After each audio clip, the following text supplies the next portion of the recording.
que me entré, pues Nunca pensé estar ni mucho menos sentado aquí hablando del Señor.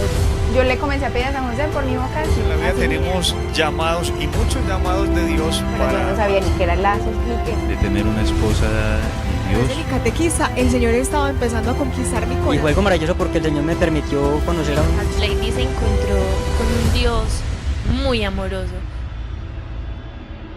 Sí, como Dios, un gusto encontrarnos nuevamente en este espacio, rescatados por el amor, un espacio que nos regala la Virgencita, en el que conocemos muchísimas historias de personas a las que Dios ha rescatado con el infinito amor que tiene y que, bueno, toman la decisión de contarnos ese testimonio. Así que, pues, los invito también a ustedes, si tú te consideras un rescatado por el amor de Dios, cuéntanos tu testimonio. Dale gloria a Dios a través de lo que ha hecho en tu vida, así como lo hace el día de hoy Adriana Nosa. Adri, ¿quién como Dios? Nadie como Dios, Juli. Bienvenida, Adri, a Rescatados por el Amor. Gracias, Juli, gracias a todos por como todos los días que hay esta oportunidad poder darle mucha gloria a Dios a través de esos testimonios tan lindos. Amén, así es. Y bueno, vámonos de una vez, Adri. ¿Por qué te consideras una mujer rescatada por el amor de Dios? ¿Cómo es tu historia?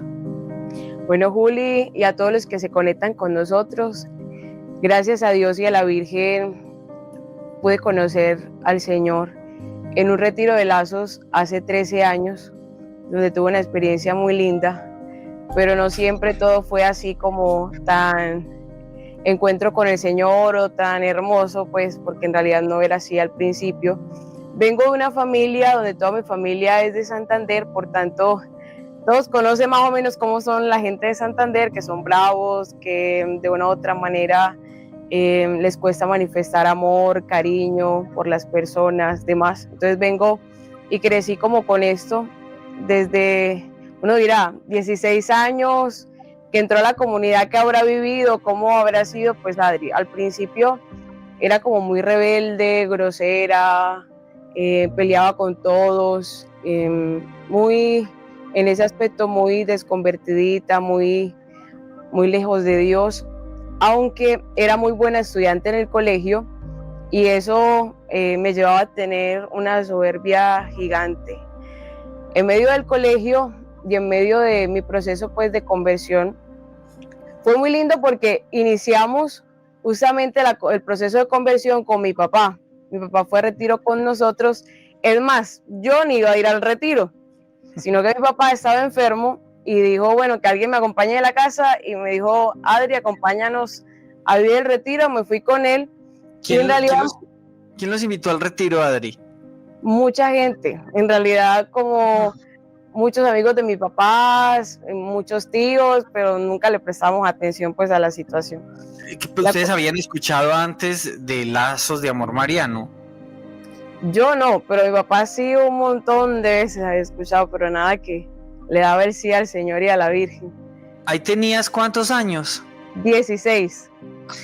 ¿Cómo se consideraba tu relación con Dios en ese momento? ¿Cómo era la relación de Adriana Nosa con Dios? Yo vengo de estudiar en un colegio salesiano y ahí en ese colegio nos enseñaron que cuando llegábamos a un colegio salesiano era María Auxiliadora quien nos traía. Esa frase siempre como que la tenía grabada en el corazón.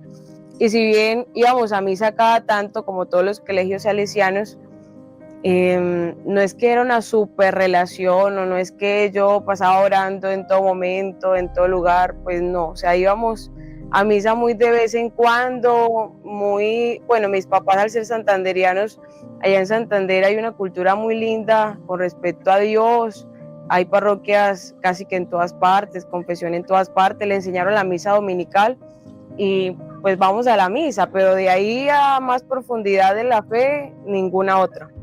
¿Tú orabas más que el hecho de ir a misa o de, no sé si se reunían en la casa? Había momentos en los que Adriana decía, Diosito, no sé, en algún momento en el que pedías por un examen o cosas así o un problema, ¿hablabas con Dios? Yo creo que además que sí, porque con todos los exámenes uno bien chiquito que se pone todo nervioso con los exámenes y que de una u otra manera siempre estaba como compitiendo por los primeros lugares del colegio y eso era muy tremendo. Incluso en los últimos años había una chica que ni siquiera había ocupado nunca los primeros puestos y entonces en eso con mi grupo de amigas que siempre entre nosotras nos intercalábamos los puestos, éramos ¿cómo era posible tal cosa? Entonces forcémonos más y le pedíamos como mucho al Señor que nos ayudara como con eso. Pero yo doy muchas gracias a Dios porque de una u otra manera Dios me ha preservado mucho al haber entrado tan chiquita, al haberme cuidado de malas amistades, al haberme cuidado de tantas cosas, pues en su momento podría haber sido como que escuchaba canciones maluquitas de artistas que nada que ver pues con la conversión, pero Dios en eso fue muy misericordioso conmigo desde el inicio. Cuando tu papá te dijo, bueno, Adri, yo solo no voy para ese retiro, te vas conmigo, ¿cuál fue tu reacción? Mi papá dice que yo le dije, bueno, pero yo creo que interiormente dije como, ¿por qué yo no voy a mi hermano? Mejor que vaya a mi hermano. Pero al final Dios me terminó llevando a mí a ese retiro.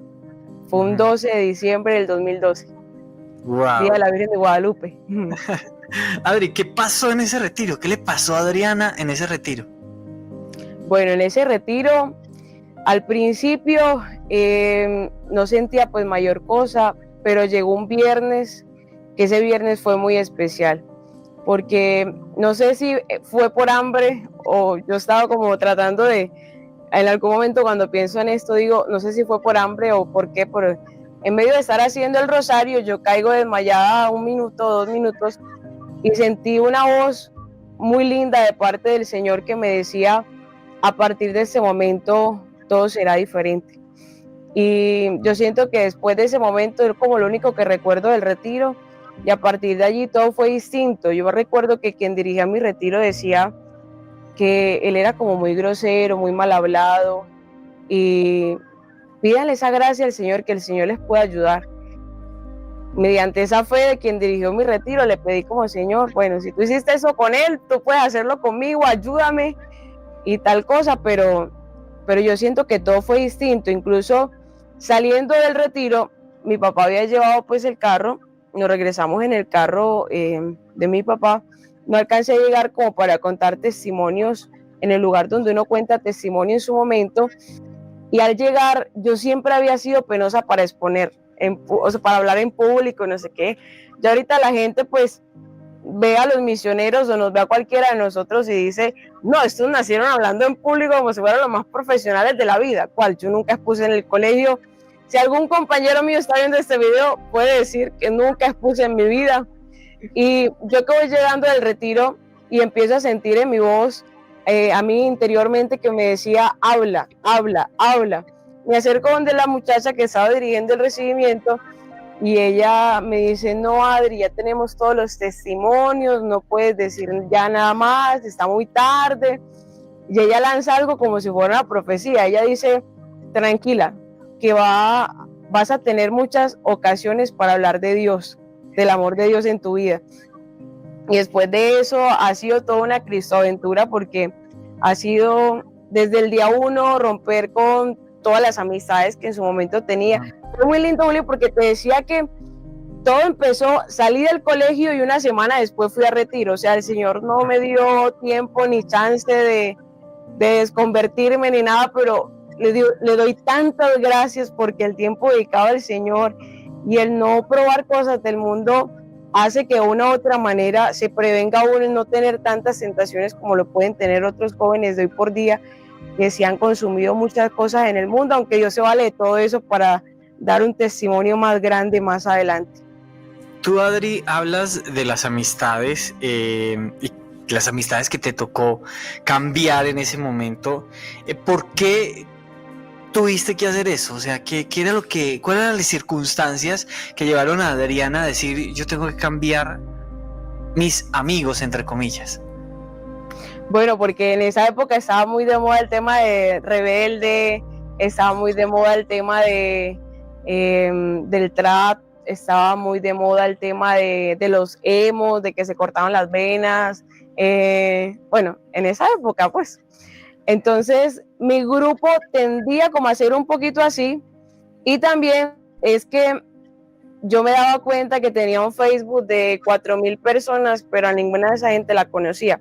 Y como desde el inicio me gustó como tanto escribía canciones, poemas, aunque nada bonito y nada de Dios, más que todo como de desamor y cosas así.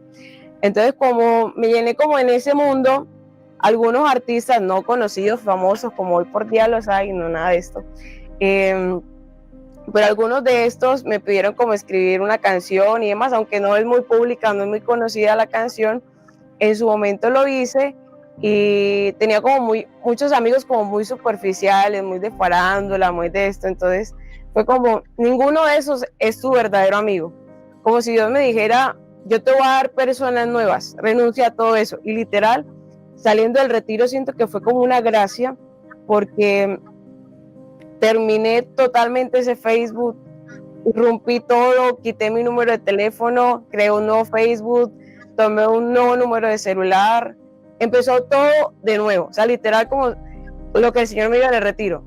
A partir de ahora todo será diferente. Tú dices que rompiste lo que escribías. Sí. Todo lo rompiste. Bueno, resulta que fue pasando el tiempo y yo empecé a sentir que eso que yo tenía era como algo del demonio. Yo en mi cosa, en mi locura, pensé, esto es del demonio, esto no puede ser, yo cómo voy a escribir cosas que hablen en contra del desamor, si ahorita el Señor me demostró que me ama, yo no puedo seguir escribiendo esto. Cogí todos, y eran varios cuadernos que tenía, y los rompí, los boté en la basura, eso sí, yo dije que no quede ni la milésima cosa que alguien vaya a aprovechar alguna de estas cosas para seguir publicando cosas de desamor, voy a romper todo esto, y literal lo rompí así en chiquitito, y que no hubiera quedado nada, y todo eso lo boté. ¿Siempre te gustó escribir? Siempre, Juli, desde chiquita mis papás me regalaban diarios, y escribían diarios y todo esto. ¿Cómo te fue con la consagración? ¿Habías escuchado hablar antes de eso, de consagrarse a la Virgen María, o no? Pues yo no había escuchado nada, o sea, si mi papá no hubieran invitado, si yo no hubiera ido al retiro, no hubiésemos empezado nada la consagración. Pero eso fue muy impactante, Juli, porque apenas nosotros fuimos al retiro, eso fue como el último retiro de diciembre, y todo fue tan fuerte el golpe de gracia que con mi papá llegamos, incluso en medio que llegamos a pedirle perdón a todos y todo eso, mis primos al ver como el cambio dijeron, ¿y tú qué? ¿Te la fumaste verde? ¿A ti qué te pasó? ¿Qué te hicieron allá? Pero es que estás distintísima. Y fue tan impactante para toda la familia que en enero, el primer retiro que hubo de conversión, fueron 9 personas de mi familia. Entonces, al ir toda esa gente, llegamos y bueno, ¿qué vamos a hacer a partir de ahora? Mi papá empezó a investigar y llegó acá a la sede de Barranquilla y les dijo, ¿qué proceso podemos seguir? Es que tenemos que seguir, yo no puedo quedar con esto. Y ahí empezamos, primero mi papá y yo un grupo de consagración, luego mi mamá y mi hermanito, y ahí empezamos todos el proceso de la consagración.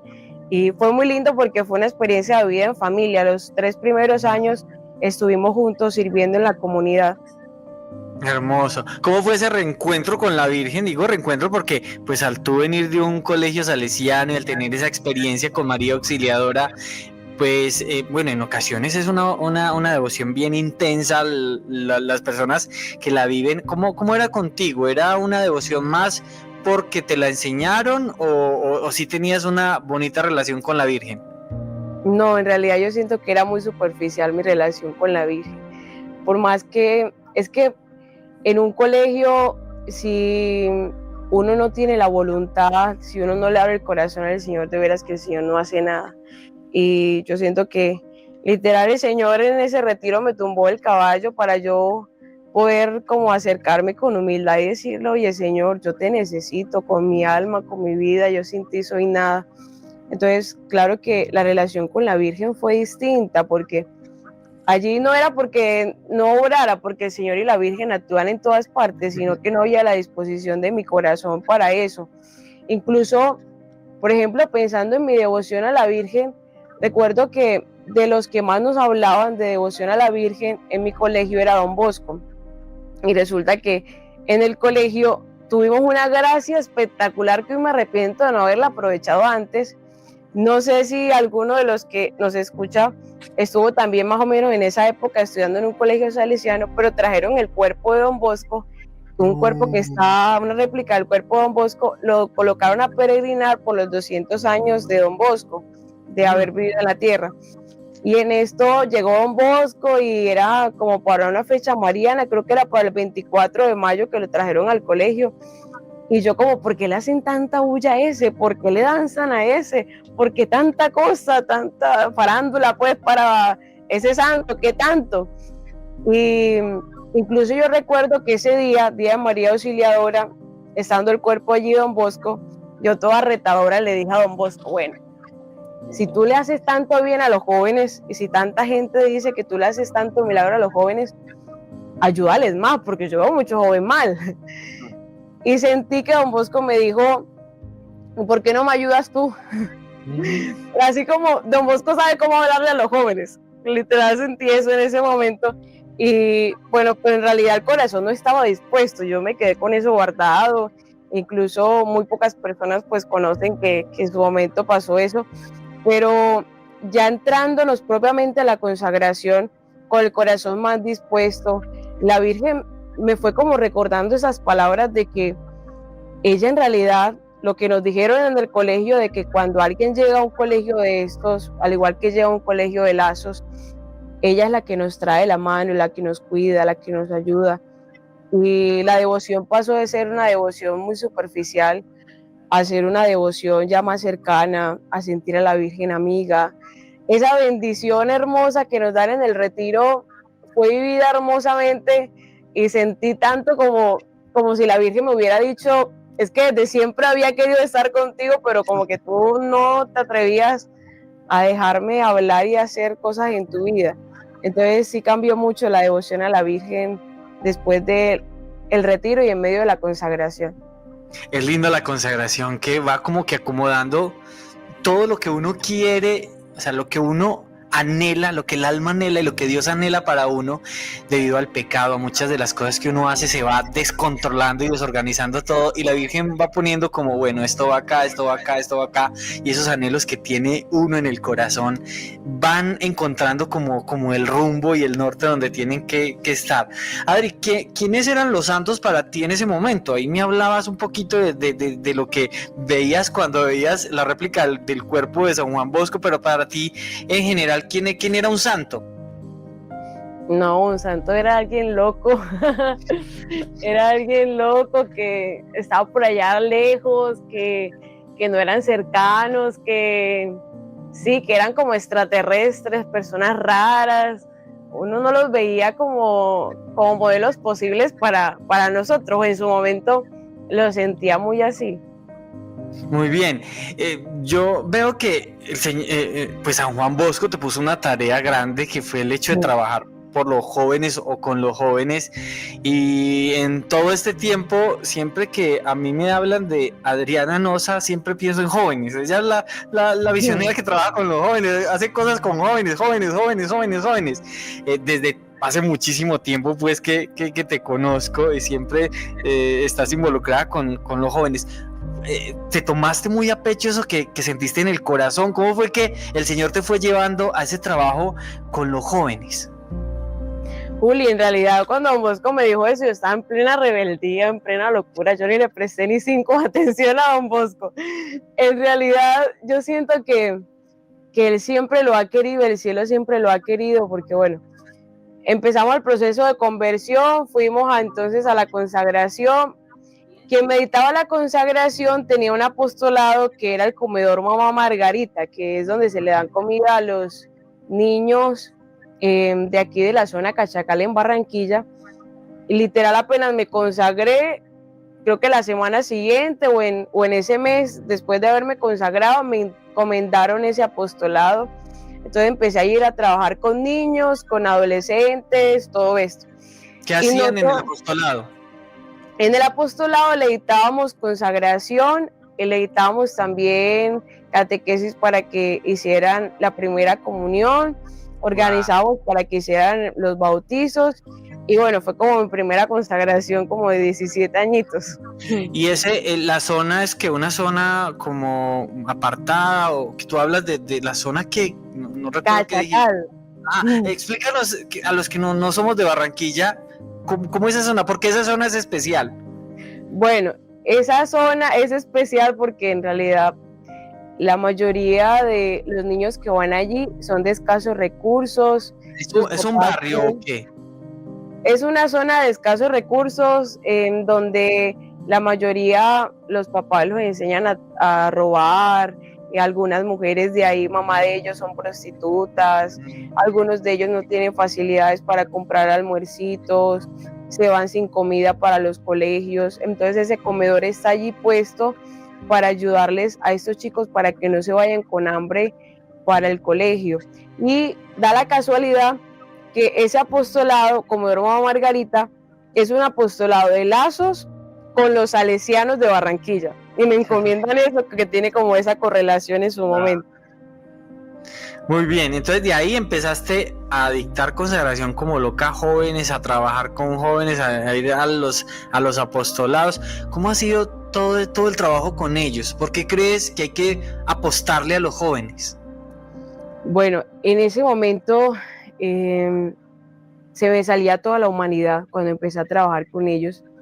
Incluso tuve un momento como muy especial que era como encomendándome a Don Bosco, porque esa fue la primera vez que yo sentía que tenía que hacer algo por ellos, pero sentía mi humanidad que no era capaz de hacer nada por ellos y me impacientaba y Dios mío, ¿y esto por qué se ponen a pelear? Porque es que se agarraban a puño y están acostumbrados a pelear y a darse, entonces me les metía a la mitad y luego era darme puños a mí y yo, ¡ay Señor, qué locura, quiero salir corriendo, ¿qué es esto? Y en una de esas cogía a los jóvenes que estaban peleando, dándose puños y los iba a apartar como con la fuerza que tenía, pero obviamente ellos tienen más fuerza que yo porque son hombres y estaban peleando. Y en ese momento en mi cabeza solamente pasó el sueño de Don Bosco que decía, como la Virgen le decía a Don Bosco, así no, con amor. Entonces fue la primera reprensión de la Virgen, fue así no, con amor. Y a partir de allí fue, tengo que aprender a tratarlos. Si tú me pusiste aquí, Señor, tengo que aprender, ayúdame, Señor, ayúdame, yo no sé cómo hacer esto, no entiendo. Y me iba a orar y le decía a Don Bosco, ¿tú cómo te los aguantabas? Yo no te entiendo, Don Bosco. Y así empezó como todo esto. Ya en medio de esa situación, me encomendaron, yo duré ahí como 2 años, 3 años más o menos. Luego me encomendaron a ser parte de consejos locales dentro de la comunidad, pero en medio de estos consejos locales apareció por primera vez estos retiros de jóvenes de conversión que se empezaron a dictar aquí. Y fue en medio de una reunión de consejo donde los que lo estaban dirigiendo dijeron, ustedes deberían, consejo local, ir a dirigir uno de estos retiros para que sepan lo que es bueno, para que sepan que es trabajar con jóvenes. Entonces me acuerdo en su momento que quien me dirigía me dijo, bueno, la única joven acá eres tú, así que vaya a dirigir ese retiro. Y yo que tenía como 19 años en ese momento, bien chiquita, sin experiencia de nada, viendo mucho mi humanidad, de que al principio como que no podía controlar mucho mi carácter y no sabía cómo ayudarles, nada. Entonces empecé a ir como a estos retiros, me empecé a dar de cuenta de su dolor y así fue, cada retiro, hasta que llegó un momento donde mi director dijo, bueno, están pidiendo ese retiro en otro lugar, ve a ese lugar. Y ese lugar fue Bucaramanga. Al ir a la ciudad de Bucaramanga, era el primer retiro que se hacía afuera, eran 120 jóvenes que fueron a vivir esa experiencia. Y como había tanto joven, tanta cosa, al principio era como, Señor, ayúdame, no entiendo, muéstrame tú, ayúdame tú, tal cosa. Al final del retiro, llegó el final del retiro, y eso fue algo que me impactó. A partir de ahí cambió mi relación con los jóvenes, ya no lo veía como algo que me tocaba hacer, sino como una vocación. Y fue que llegando a la última actividad del retiro, todos los jóvenes se pusieron a llorar, pero ni siquiera a llorar, yo creo que era como a gemir. Hace poquito que estaba dando una charla en una parte, recordaba con una amiga que justamente estaba allí en ese retiro conmigo, y gemían todos los jóvenes, llore, llore, llore, llore. Yo solamente escuchaba eso, pero literal eran todos los jóvenes, 120 jóvenes llorando a grito herido. Nunca me ha pasado eso en ningún retiro. Al yo ver esta situación, yo dirigiendo acá al momento, no sé qué, yo empecé a llorar que no podía aguantarme. Dejé el micrófono tirado, no sé ni a quién se lo dejé. Me fui para un rinconcito porque solamente sentía en mi interior: nadie hace nada por ellos, ayúdales tú. Nadie hace nada por ellos, ayúdales tú. Aunque yo sé que mucha gente se dedica a jóvenes y ama jóvenes, no sé por qué escuché esas palabras, pero decía, dedícales tú. Y a partir de allí ya fue como un tomarme en serio esta misión o esta vocación que ya yo sentía, ya Dios me está colocando esto.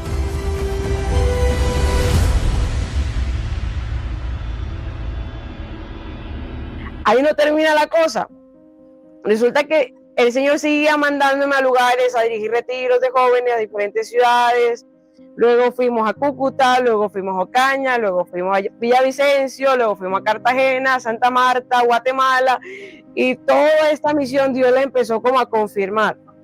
Pero hubo una segunda cosa que a mí me confirmó como que el Señor quería que me dedicara a este apostolado, y fue en un retiro en Ocaña. Resulta que en ese retiro de Ocaña llegamos, era también el primero y el segundo. A mí me sorprendió mucho los jóvenes de Ocaña porque están muy cerquita a un lugar que se llama El Tarra, y en ese lugar hay mucho paramilitar, viven muchas cosas, los enseñan a matar gente de muy chiquitos, les pagan para que maten a personas, y bueno, las miles de historias más trágicas y duras las escuché allá. Y en esto, al final del retiro, veo a un jovencito que se me parece a Domingo Sabio. Y yo decía, qué raro, pero es que es igualito. Yo me le acercaba y yo decía, es igualito Domingo Sabio, es igualito. Nos toman la foto del retiro y es igualito Domingo Sabio y es igualito. Se va al retiro. Supuestamente no hay nadie. Se va todo. Yo escucho y que se va el bus, se fue el bus, chao, se fue. No vuelvo a escuchar sonido de bus, nada. Y en medio de esto se me acerca un jovencito, entre comillas Domingo Sabio, se acercó a alguien igualito a Domingo Sabio, me abrazó y me dijo, nunca dejes de ayudar a los jóvenes. En medio de esto, el niño que me termina de abrazar sale corriendo, se va. En medio de que se va, yo le pregunto al director que se queda ahí con nosotros, oye, el bus no se fue hace rato, acá ya no hay nadie, ¿cierto? Ya todos los del retiro se fueron. Y el director me dijo, sí, mija, así como más de media hora todo el mundo se fue de acá. Ve, pero acá no hay como un niño. Y me dice el señor, no, acá no hay ningún niño, acá no hay nadie. ¿Y cómo así que no hay nadie? Bueno, ya de ahí yo dije, estaré loca, no sé qué habrá pasado. Me quedé como con eso en el corazón. Y así, y el Señor fue pasando el tiempo y me sigue llevando a otras partes hasta que llegó el momento donde hicimos el último retiro de jóvenes en Guatemala, que nos cogió allá la pandemia. Incluso mis hermanos de Guatemala pagaron un vuelo charter para que pudiéramos regresar acá a Colombia, porque como era pandemia, estaban cerrando los países, no habían vuelos para que entráramos de nuevo al país. Pudimos entrar al país. A partir de allí fue hacer el apostolado con jóvenes, pero virtuales, pero ya para misioneros, en retiros de jóvenes, misioneros virtuales, en donde empezamos a hacer como grupos de quienes dirigían estos retiros de jóvenes en las otras ciudades donde habíamos ido. Se nombraba como alguien por provincia, nos reuníamos y hacíamos retiros de jóvenes misioneros. Entonces era ya como escuchar no solo historias de jóvenes conversión, sino jóvenes misioneros que vivían muchas cosas. Y en medio de ese proceso empecé interiormente a conocer a un joven muy especial que yo siento que ha cambiado toda mi historia de cómo es una relación con un santo, y fue conocer a San Carlo Acutis, que hasta hace muy poquito es canonizado por la iglesia. ¿Cómo te llegó Carlo Acutis? ¿Cuándo lo conociste? ¿En qué episodio? Bueno, a Carlo lo conocí en un video de Facebook que había en su momento, en 2020, era venerable. Vi las fotitos de él, y en medio de ver las fotitos que pasaba el video y pasaba como la historia, experimenté algo muy especial. Yo creo que nunca me ha pasado algo tan fuerte con un santo como él. En ese momento, cuando estaba viendo el video, me pongo a llorar como una niña chiquita. Generalmente no soy de mucho llorar, pero a partir de Carlos soy de mucho llorar. En medio que conozco a Carlos, empiezo a llorar, y sentí que el Señor me dijo: investígale porque hay más como él, investígale porque hay muchos más como él. Teníamos como un grupito de jóvenes que ya nos reuníamos los jueves a poder ver todas las problemáticas de jóvenes, a ver cómo les podíamos ayudar. En ese tiempo empecé como a investigar de los santos educadores, cómo educaban ellos, San Juan Bosco, cómo educaba, San Juan Bersman, cómo educaba, entre otros, San José Calazán, San Felipe Neri, cómo educaban, y ahí compartíamos como todo esto.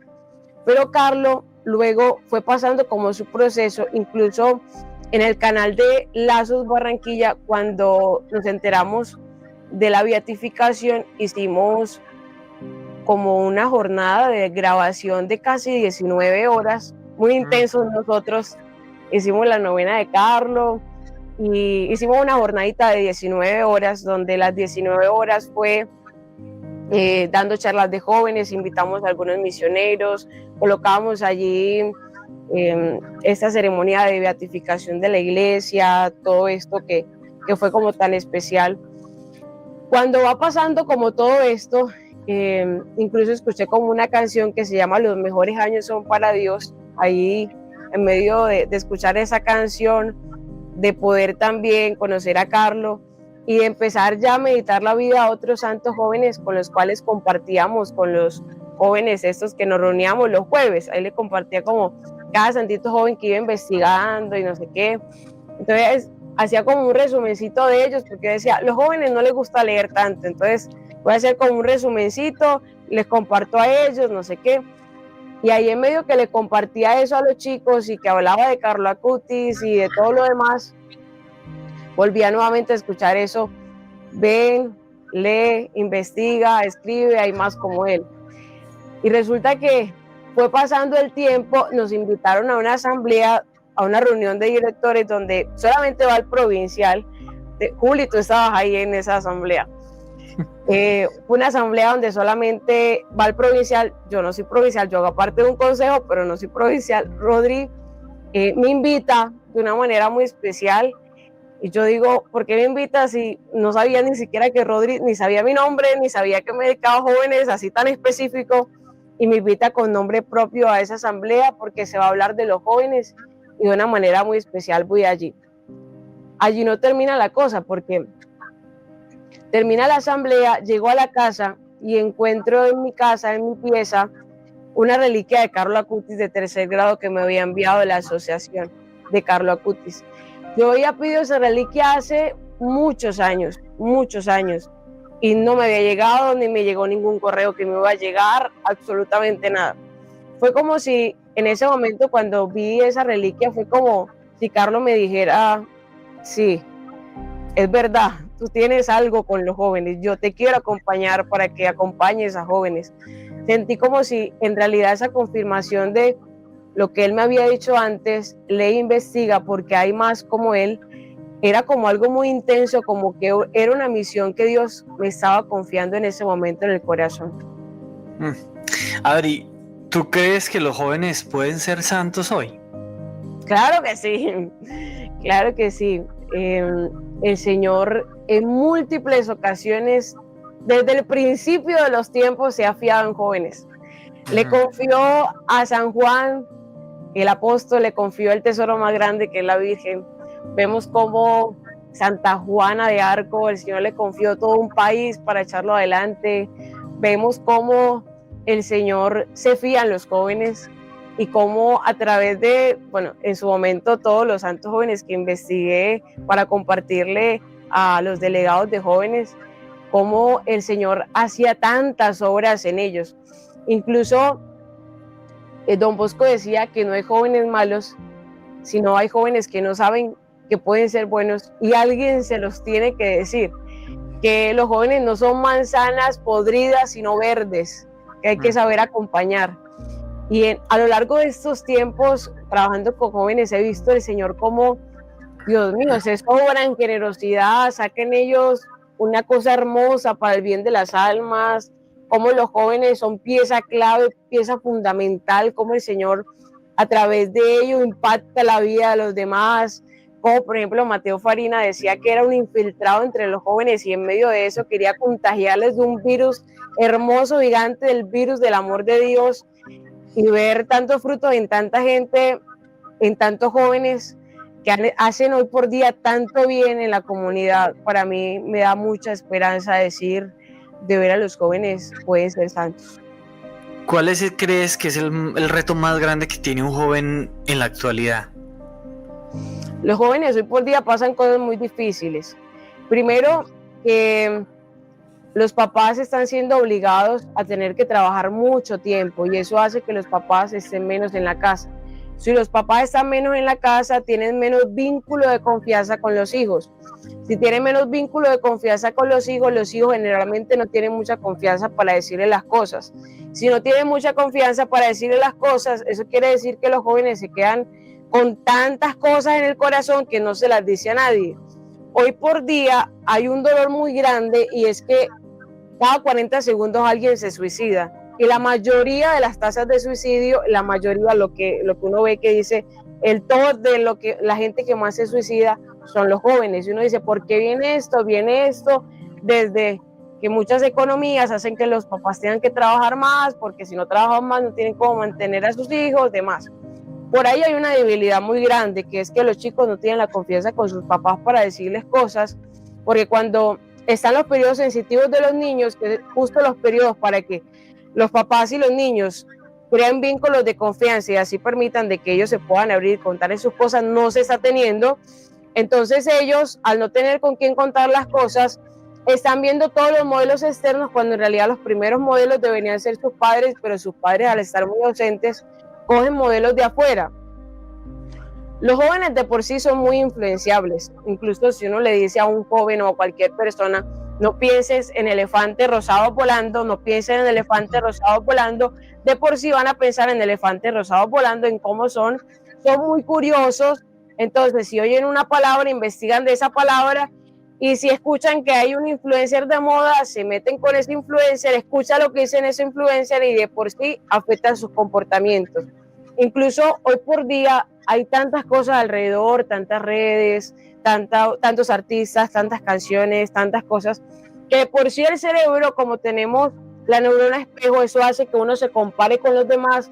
Si uno se compara con los demás, entonces dice, ¿qué me falta de lo que tiene el otro? Entonces eso, ¿qué me falta que me tiene el otro? Inconscientemente quiero imitarlo. Los jóvenes están intentando imitar a otros, por eso Carlo Acutis dice, nacen como originales y mueren como fotocopias.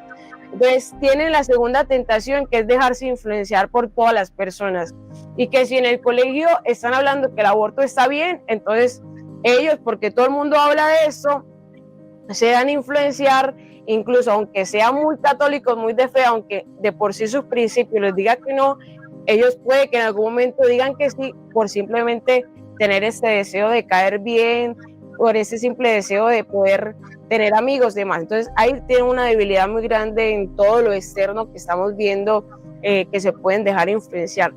Tenemos también culturas que no están haciendo bien. Por ejemplo, está hoy por día una subcultura que se llama la subcultura Heilu, o que habla todo el tema de los otakus, o que habla de todo este tema del anime, de los doramas, toda esta parte que quieren infundirles en ellos el tema de la rebeldía, que quieren infundirles en ellos incluso temas de no saber muy bien quiénes son, crisis de identidad, y muchos de ellos, por ejemplo, artistas K-pop y demás, tienen, por ejemplo, en su vestimenta cosas, si son mujeres parecen hombres, si son hombres parecen mujeres y todo lo demás.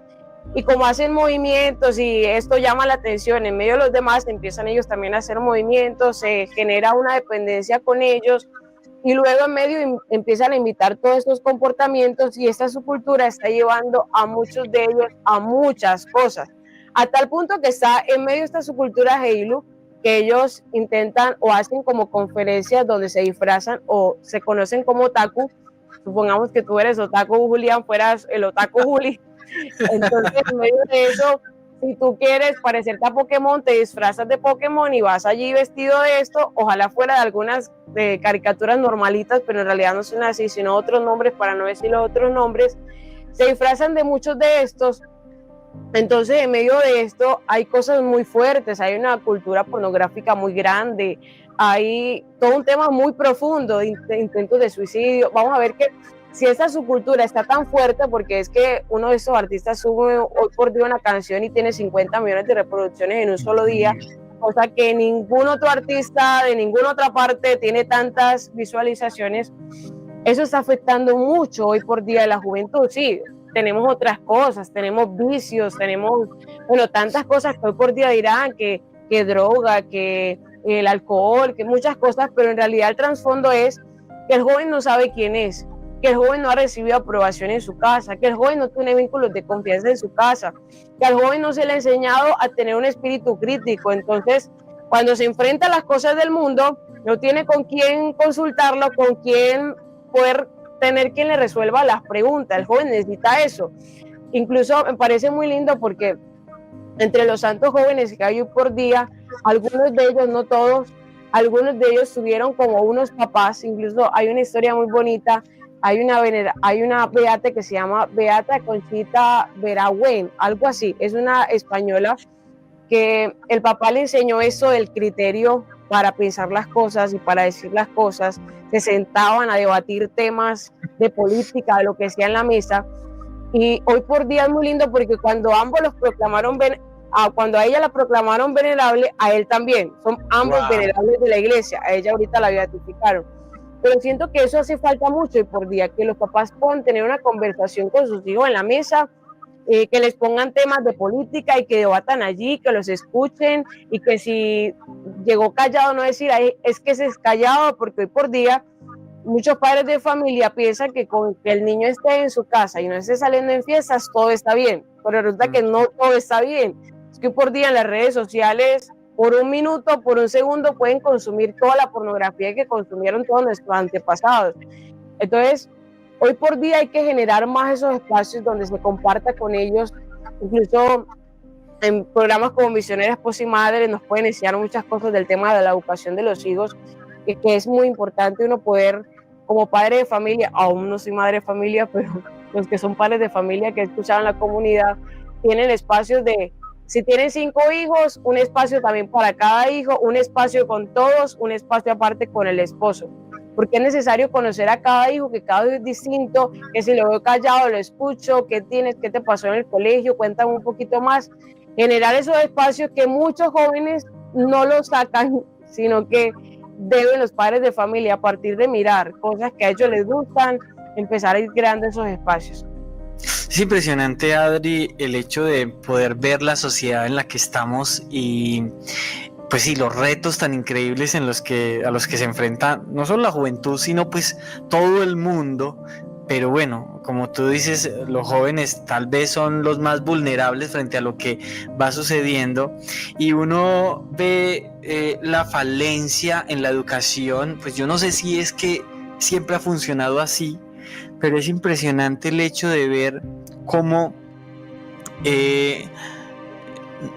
los papás hoy en día decimos, este joven tiene un problema, este joven tiene un problema, este joven tiene un problema.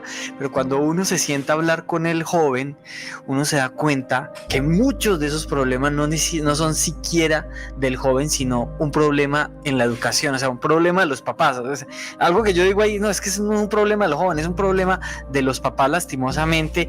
Y hoy en día los pobres padres de familia no tienen herramientas o elementos, o yo no sé si las herramientas que naturalmente Dios le da por alguna artimaña de Satanás se las ha arrebatado a tal punto de dejar a los jóvenes, como tú lo dices, no, ellos están ahí en su situación, ellos están ahí en su vida.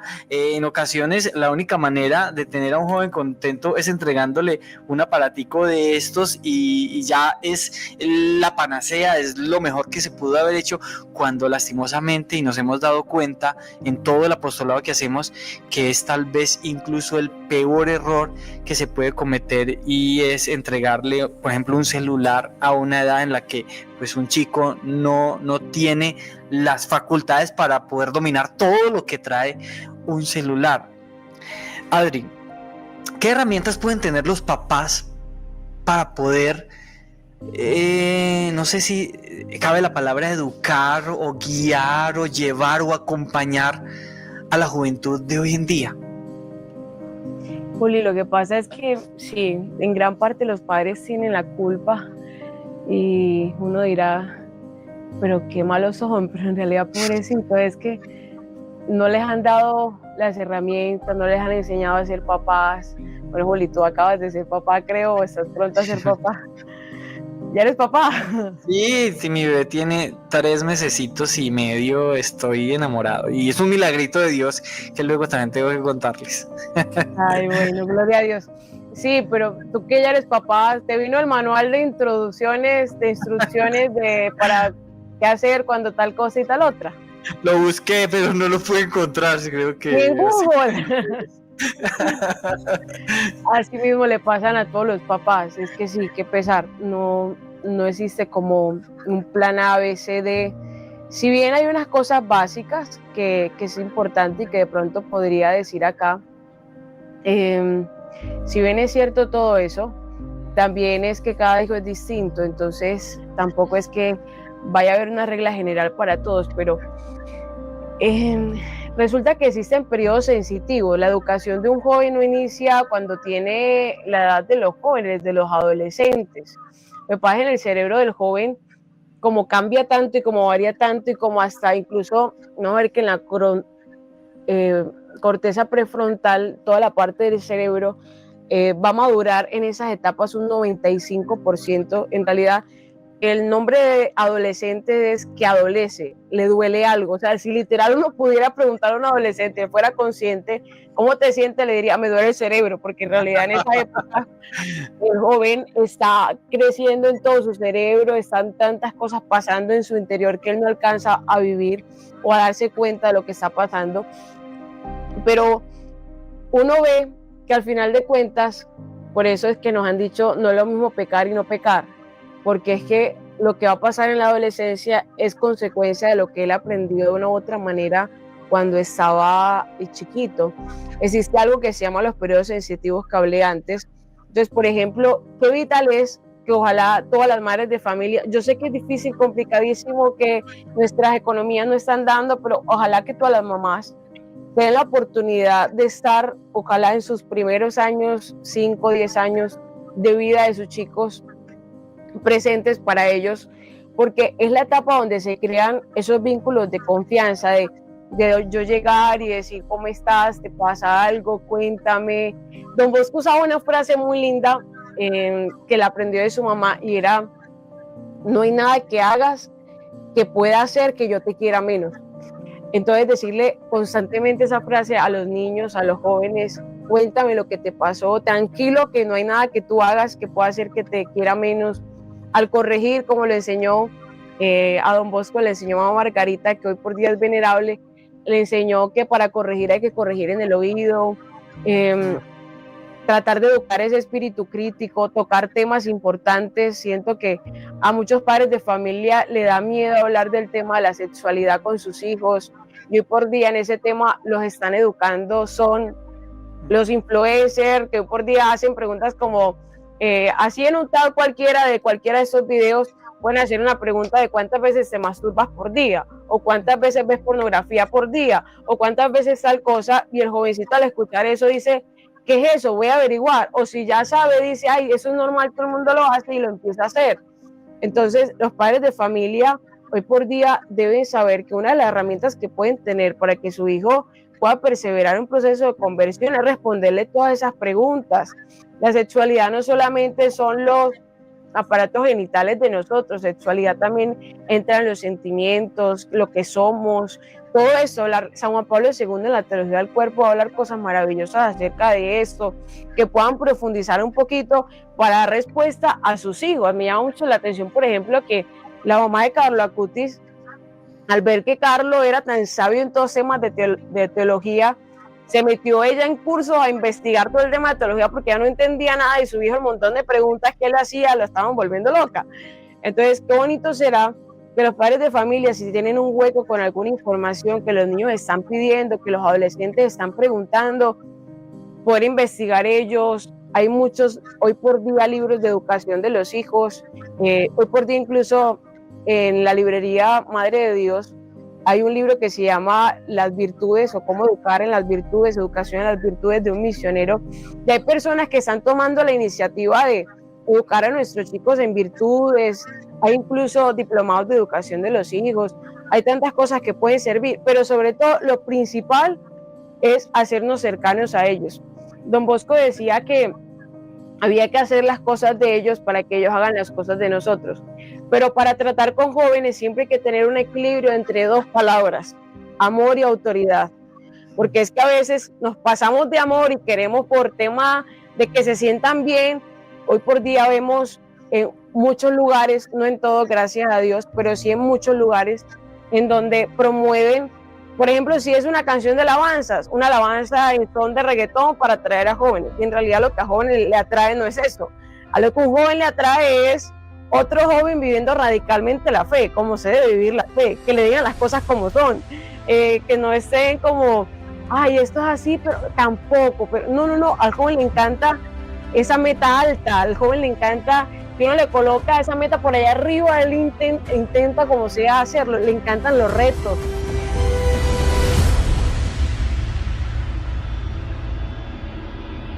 Entonces, sabiendo esto que le encantan los retos, incluso yo me chisteaba porque una vez cuando empecé a trabajar con jóvenes, empecé como a escribir anotaciones de jóvenes, de santos educadores de jóvenes, qué les funcionaba a ellos, no sé qué, tratando de ser un poquito científica con la cosa, aunque en realidad eso no es más tanto de ciencia, sino más de amor y de gracia, que lo entendí después, pero uno veía que en medio de todo ese tipo de situaciones los jóvenes responden a esos estímulos, a ese retarle, a ese tú puedes más. Entonces me acordaba de que Don Bosco, a mí lo que me dijo a mis 16 fue precisamente un reto cuando estaba en el colegio. Yo que le decía a Don Bosco, oye, si tú le ayudas a tantos jóvenes, ayúdale, porque ahí veo mucha gente mal. Y Don Bosco también seguía este son de retar, que sabía que sirve retar a los jóvenes, entonces me decía, ¿y por qué no los ayudas tú? Entonces, hasta el mismo Don Bosco usa este método de retar a los jóvenes. Entonces, incluso uno ve en un Don Bosco que le decía a sus chicos, ustedes pueden ser buenos, ustedes pueden ser mejores. ¿Por qué no le haces más feliz al Señor? ¿Por qué no cambias de vida?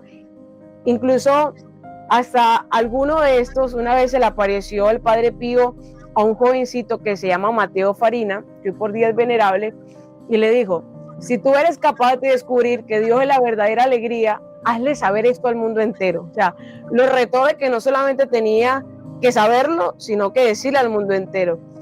Y tanto el pobre la pasó mal haciendo esto, porque quería demostrarle a Padre Pío que sí era capaz haciendo esto, que incluso los jóvenes que estaban alrededor de él empezaron a reírse, a burlarse de él horrible, incluso hasta le tomaban fotos y las colocaban en todos los lugares del colegio. Si veían un muro, le colocaban en el muro la foto de él, que se decía el moralizador, el santo, ja. Entonces uno va a ver que los jóvenes, en plan de que los retos de que pueden ser buenos, de que le coloco un nivel alto, ellos llegan a ese nivel. Entonces, que aprendan y que tengan confianza grande en los jóvenes. Uno ve en esta hermosa comunidad que Dios nos ha regalado a un Rodri que siempre ha fiado en los jóvenes. Esta comunidad inició con jóvenes.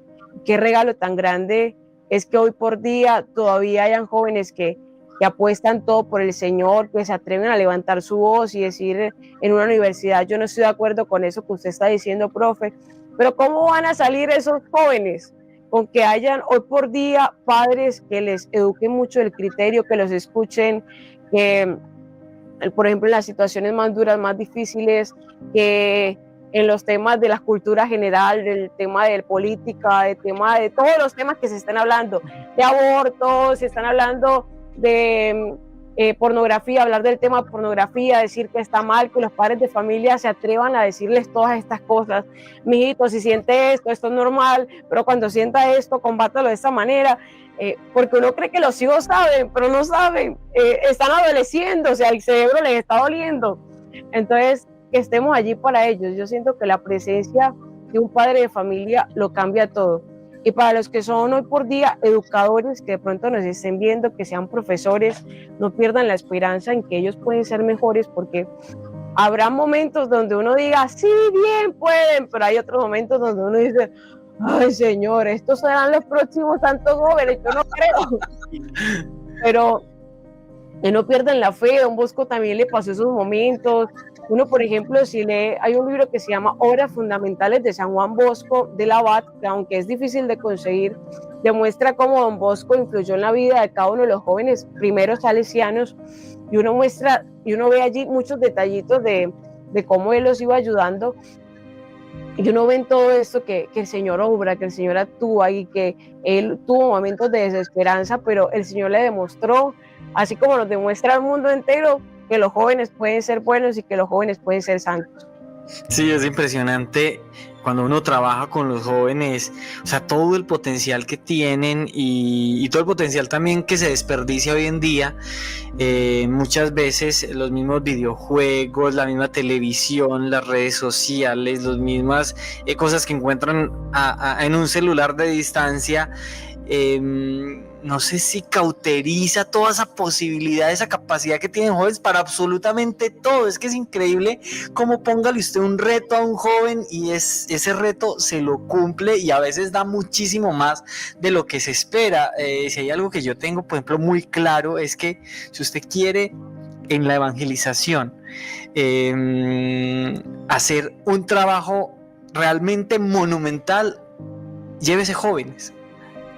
Hágalo con jóvenes. La capacidad de evangelización, por ejemplo, que tiene un joven no la tiene ni el Papa.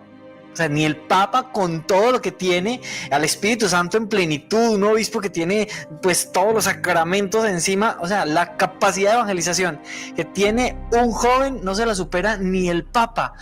Y eso uno lo ve en los retiros espirituales, cuando es una jovencita de 17 años, 16 años, dando una charla, por ejemplo, del aborto, con todos los argumentos que hay a favor y en contra, que uno dice, Dios mío, a esa niña la van a destrozar en esa charla, sobre todo en la época coyuntural en la que estamos, y uno dice, Señor Jesús, mándale todos los santos. Y cómo sacan esas charlas y cómo la gente se convierte el solo hecho de escuchar la convicción de un chico que tiene, claro, sus argumentos y que se prepara y que hace absolutamente todo para poder sacar adelante eso uno no lo encuentra en nadie más, Adri, yo he visto que todo lo que tú has hecho con los jóvenes, pues todo ese trabajo lo has ido compilando, todas las experiencias.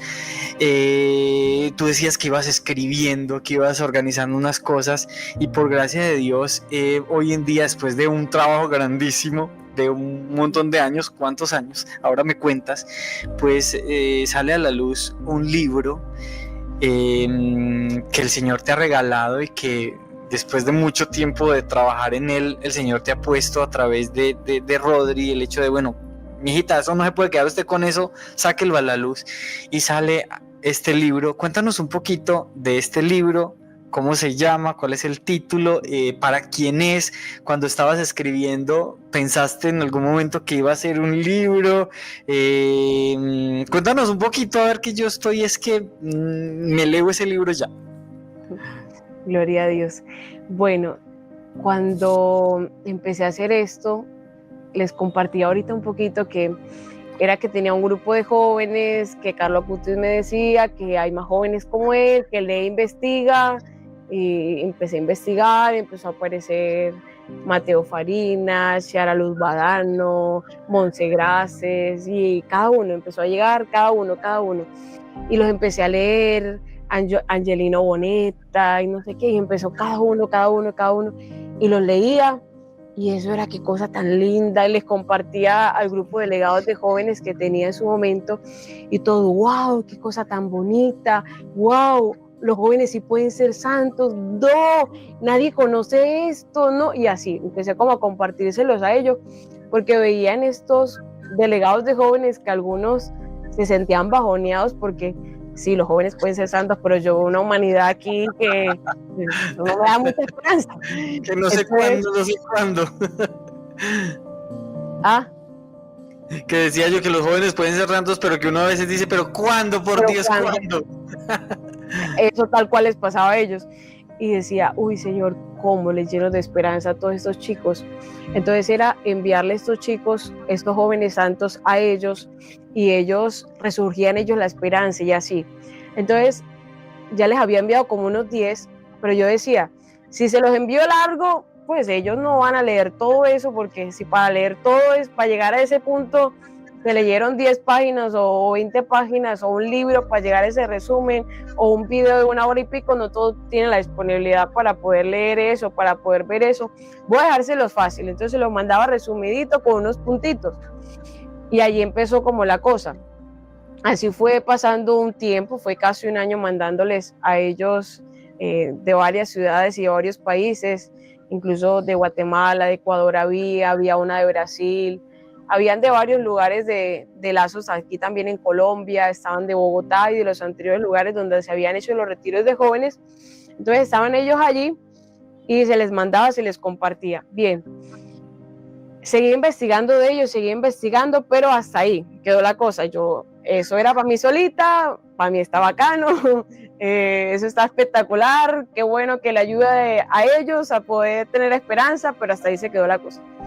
Resulta que hace como 2 años fui a una asamblea, estaba hablando con Rodri, pero de cosas muy normales que pues uno puede tener la oportunidad de hablar con Rodri, nuestro papá y fundador, y uno veía que allí en medio Rodri prestaba atención, todo, me llegó a hacer una pregunta de cómo estaba, y en ese momento estaba pasando por una situación un poco compleja, difícil, y allí le dije, Rodri, pues la verdad, días buenos, días no tan buenos, pero estoy colocando mi corazón en algo. Y Rodri me dijo, ¿en qué? Yo le voy diciendo, Rodri, es que hace rato yo empecé a investigar de santos jóvenes, entonces estoy colocando mi atención en investigar la vida de ellos, leer la vida de ellos es mejor. Y ahí por ahí me le fui, que estaba escribiendo esto, y Rodri me dijo, ¿cómo, Adri, tú escribes? Y yo, sí, Rodri, yo escribo. Y me dice, ¿pero escribes desde hace rato? Y yo, sí, Rodri, escribo desde hace muchos años, incluso tengo varios libros escritos ya muy adelantados y todo eso. Y Rodri me dice, mija, si usted escribe, escriba muchos libros para lazos. Entonces, cuando Rodri me va diciendo esto, yo entendí que en realidad era algo que Dios quería y que Dios me pedía. Yo, como les dije, enterré todo lo que era escribir, rompí todos mis diarios, mis cuadernos, mis poemas, mis canciones, todo. Yo pensaba que ese don era del demonio, yo no voy a hacer nada de eso. Y cuando Rodri me dice esto, me contacta con el de la editorial y resulta que hay hasta cercanía, porque acababan de nombrar como secretaria del jefe de la editorial a la mamá de una de mis mejores amigas. Y yo decía, ¿cómo? O sea, esta cercanía aquí, ¿qué está pasando? Nos sentamos a hablar y todo fue muy de Dios, muy del cielo, muy todo. Incluso en mi interior yo decía, y hay un libro que está mucho más adelantado que mucho más adelantado. Yo decía, si en algún momento llego a publicar algo, pero eso lo veía muy remoto porque yo no le había dicho a nadie sabía de eso, todo era en mi interior.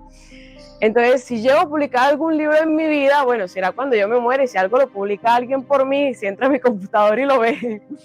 Si llega a publicar un libro, será ese tema, que era de Conócete en Dios, que en algún momento, si Dios quiere, saldrá, que espero en muchos años, pero nunca este. Entonces, Rodri sale y me dice, no, publica este. Y le voy hablando a mi jefe de la editorial en otra asamblea que pasó más adelante y me dice, Rodri me lo mandó el mismo día, eso está aprobado hace rato, cuando tú quieras lo sacas. Y yo, ¿cómo? O sea, todo esto se está organizando, o sea, que Dios, tú quieres esto.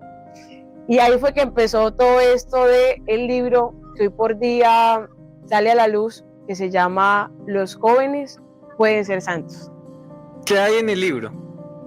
Bueno, en ese libro hay una recopilación de casi 90, 100 libros leídos, hay una recopilación de 900 links investigados de cibergrafía e información sobre 110 jóvenes que están en procesos de canonización.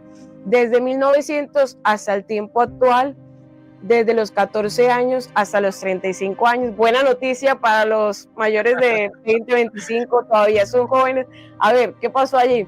Pasó que mi jefe editorial me decía que en Europa todavía consideran jóvenes y todavía hay leyes hasta 30, 35 años. Entonces, por eso extendimos el rango a esas edades y no metí ni un solo mártir. Porque la idea es, bueno, empezando a investigar de ellos, vi que habían chicos de menor rango, de menores edades de ellos, y decía como, bueno, habían también muchos mártires, pero yo decía, a ver, es que en las causas de canonización, para los que son mártires, es proceso directo, a veces ni los nombran venerables, sino que van beatos de una vez, y beatos de una vez cuando se comprueba el martirio, sin ni siquiera pasar por milagro para probar el tema de beato. Entonces decía, bueno, vamos a separarlos.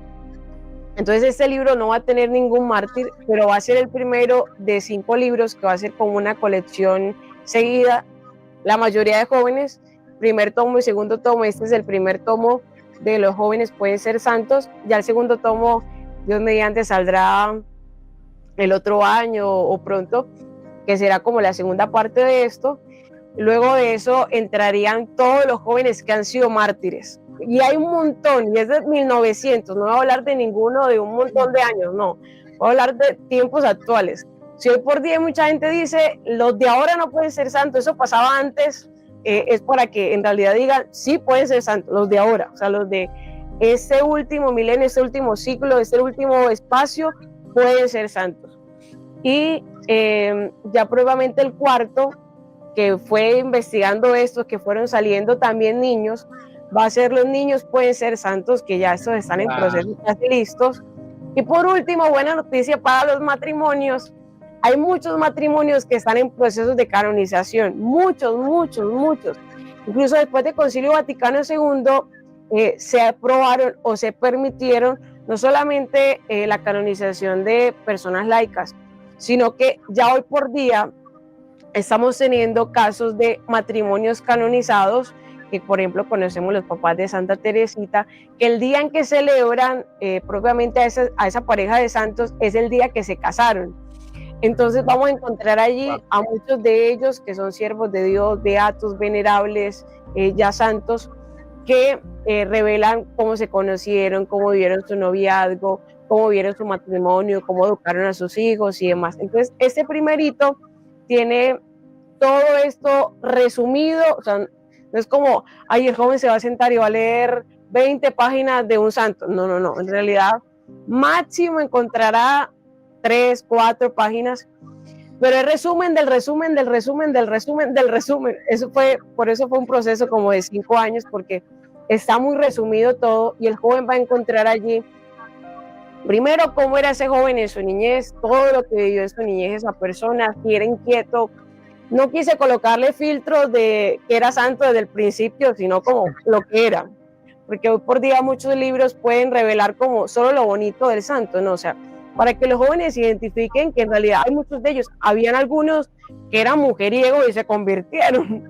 Habían otros que no les gustaba estudiar. Incluso había uno que decía que yo no entiendo por qué tengo que investigar el teorema o no sé qué de Pitágoras. Yo no entiendo eso, yo quiero ser cura, yo no quiero nada de eso.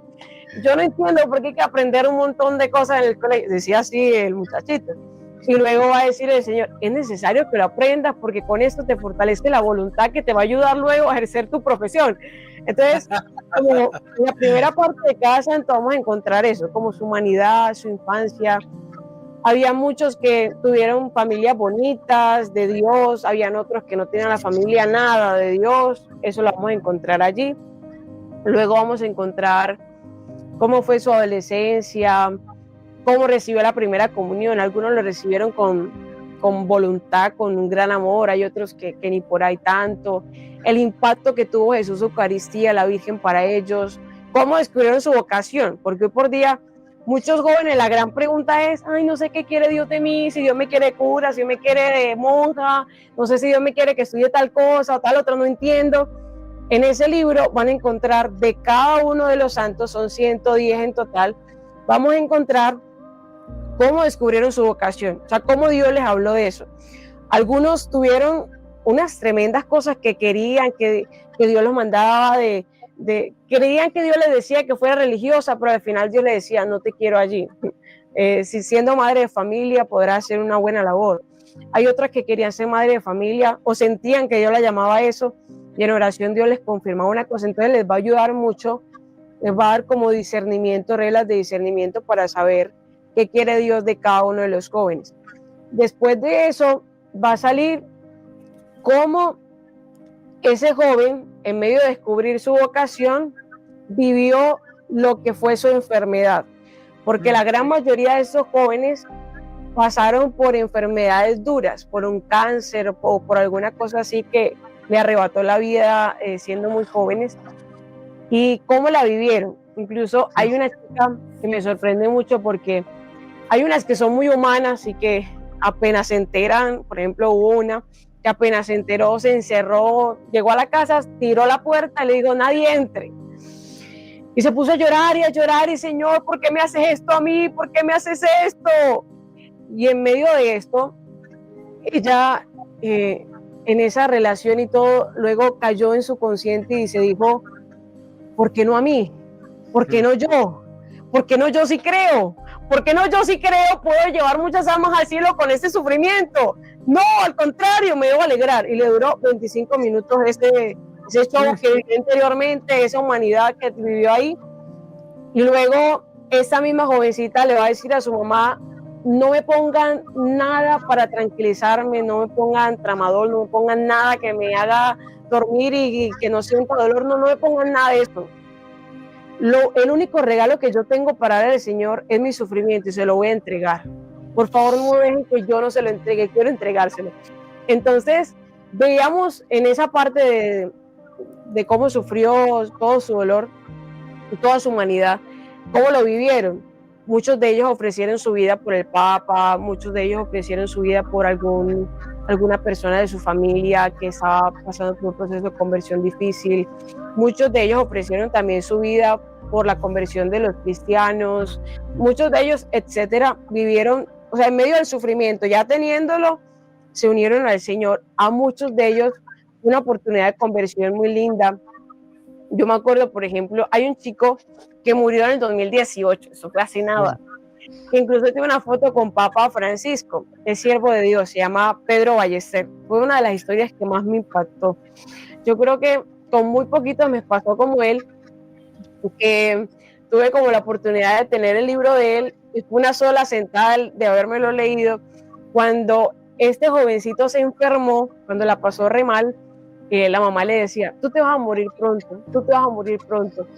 Y en medio de decir, tú te vas a morir pronto, él le decía a la mamá, mamá, no, yo no voy a morir pronto. Y la mamá le decía, ¿por qué? Y él le decía, mamá, porque es que solamente los que son santos mueren jóvenes y yo todavía no soy santo.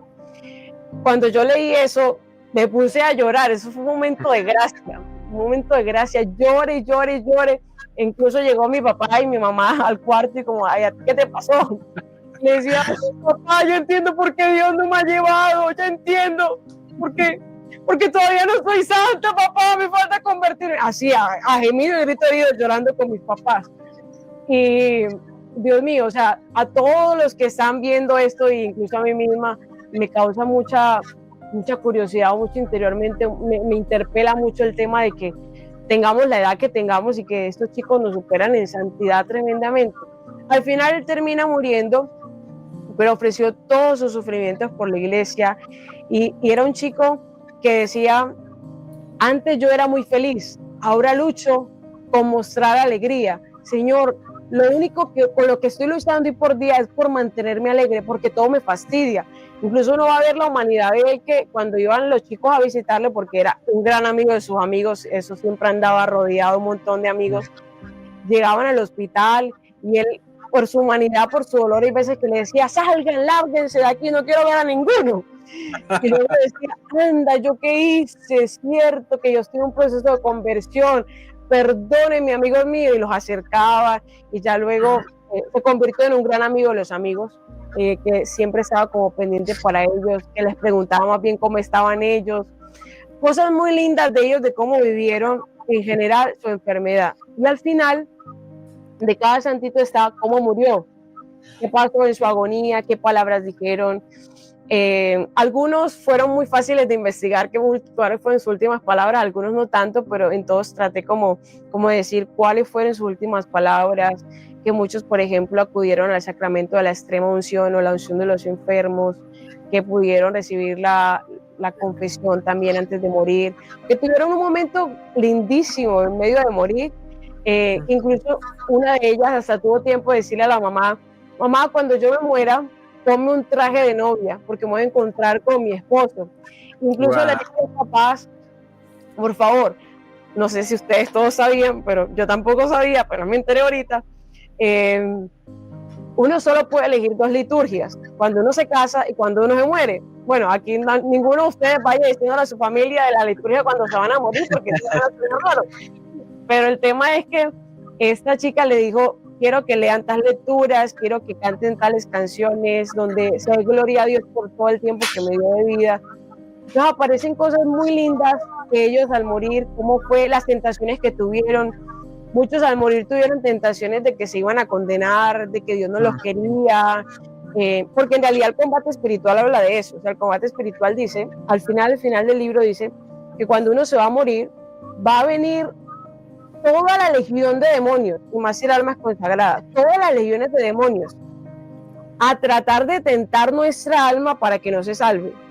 Entonces va a haber un combate muy fuerte. O sea, si el combate tras de sí es fuerte, porque el libro de Reglas de Discernimiento para los Espíritus dice que tu alma es tan importante que el cielo y el infierno se combaten por ti, el día que nos estemos muriendo, ese combate va a ser la locura.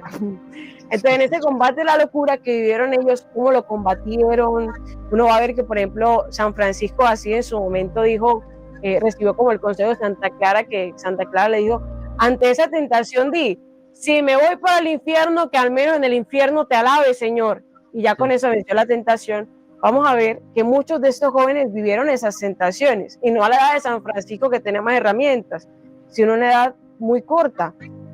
Y cómo supieron aprovechar todo eso, el sufrimiento, su agonía, todo por amor al Señor. Entonces todo eso lo vamos a encontrar en el libro, y en el libro también tenemos una oportunidad muy grande, y es que Rodri nos hizo el prólogo del libro, entonces vamos a encontrar las palabras de él, que ha inspirado en nosotros el amor por los jóvenes, que nos ha acompañado como jóvenes en la comunidad. Y vamos a encontrar también algo muy bonito, que es una canción de unos hermanos de Ecuador, de Lazos de Ecuador, el grupo se llama De María, que canta una canción muy linda, que se llama Los mejores años son para Dios. Incluso aquí tengo entendido en el canal de la productora que van a colocar la canción, que salen varias imágenes de esos santitos jóvenes muy reales, a color, que salen cada uno de ellos siendo ellos, donde nos podemos identificar, y que en realidad fue pensado este libro ya cuando fue organizado como libro, que incluso la dedicatoria dice: a todos los jóvenes a los que un día conocí, y a los educadores apasionados que siguen creyendo contra toda desesperanza. O sea, a los que siguen creyendo, aunque vean gente y jóvenes que la están pasando re mal, a los que siguen creyendo en ellos, para ellos va ese libro. Y también resulta que ya terminando el libro, me encontré o tuve la oportunidad de que me regalaron para mi cumpleaños un libro de Carlo Acutis que escribió la mamá. Imagínate, Juli, imagínense todos, y al leerlo apenas la segunda página decía: cuando Carlos fue a morir, ya estaba en el día 14, él murió a los 15 días de haberse enterado de su enfermedad.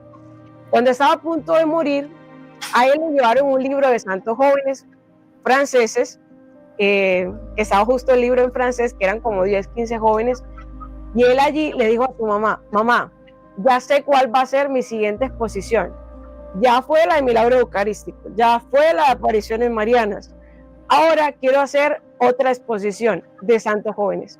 Pero al día siguiente, Carlo Acutis muere, no puede hacer esto. Entonces, como en todo esto, yo decía, qué locura. Y la dedicatoria también dice: a San Carlo Acutis, quien deseando hacer esto, no pudo hacerlo. Hay 110 jóvenes que él quería investigar o más, no pudo hacerlo, para él también. Y recordando las palabras que él le repetía a los niños del catecismo, porque también me sorprendió eso. Las palabras que él le repetía a los niños del catecismo era: ustedes pueden ser santos. Yo decía, Dios mío bendito, cuántas coaliciones, cuántas organizaciones del cielo moviéndose enteros para que esto se dé. O sea, cómo él lo pensó y lo organizó todo en el cielo. Es muy de Dios que el Señor esté colocando esto en los corazones nuestros que son tan necesitados de Dios. De verdad, Adri, muchísimas gracias, pues en nombre de todas las personas que vamos a leer ese libro, por hacer este trabajo tan hermoso y tan necesario, el hecho de entender que definitivamente los jóvenes pueden ser santos. Y aquí más de 90, ¿cuántos es? 100, 110 ejemplos santos. 110 ejemplos de que hay jóvenes que ya hicieron, ya lograron la santidad o están en ese proceso pues de beatificación, pero que ya lograron la santidad y que nos pueden mostrar a nosotros, pues a los jóvenes y a los que ya pasamos el umbral de la juventud, pero también acumulada. No, pero voy a esperar el otro libro, el de los matrimonios pueden ser santos, ese lo voy a esperar ahí para que, bueno, definitivamente la santidad es para todos, y bueno, aquí con todo este trabajo de investigación que ha hecho Adri y que se compila en este libro, pues nos vamos a dar cuenta. Ahí está un regalo precioso para los jóvenes. Si tu papá quiere regalarle algo a tu muchacho, este va a ser un regalo grandísimo. También para los papás, que se den cuenta que tienen muchísimo que ver en la formación de los santos. Los santos se forman en hogares santos, y bueno, si queremos a alguien que cambie el mundo y nosotros decimos que tal vez no estamos en edad para eso, pues tenemos a los jóvenes que lo pueden hacer. Adri, un último mensaje para los papás y para los jóvenes. A los papás, que se sigan fiando en la gracia que Dios les ha dado en el matrimonio.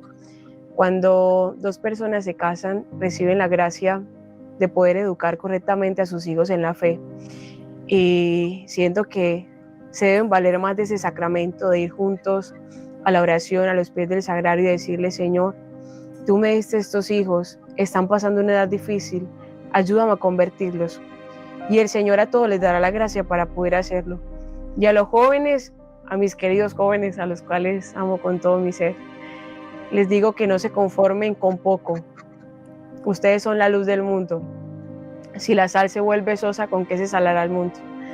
Y hoy por día habemos muchos que creemos en ustedes.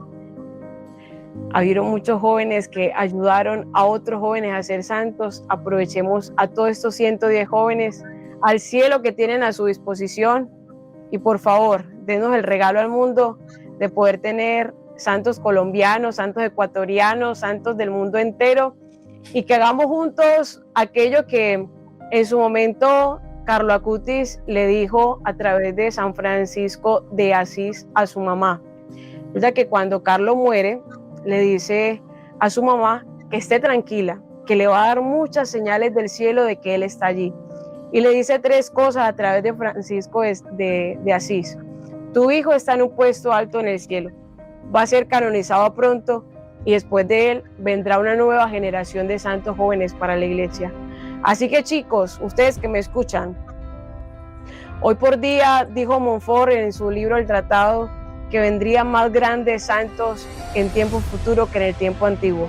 Chicos, ustedes hacen parte de esa nueva generación de santos jóvenes para la iglesia. El Señor espera grandes cosas de ustedes, espera grandes cosas de nosotros. No lo defraudemos. Yo abandoné todo, que me entré, pues Nunca pensé estar ni mucho menos sentado aquí hablando del Señor. Yo le comencé a pedir a San José por mi vocación. En la vida así tenemos llamados y muchos llamados de Dios pero yo no para sabía ni qué era las expliqué. de tener una esposa de Dios. El catequista, el Señor estaba empezando a conquistar mi Y corazón. fue algo maravilloso porque el Señor me permitió conocer a un... Lady se encontró con un Dios muy amoroso,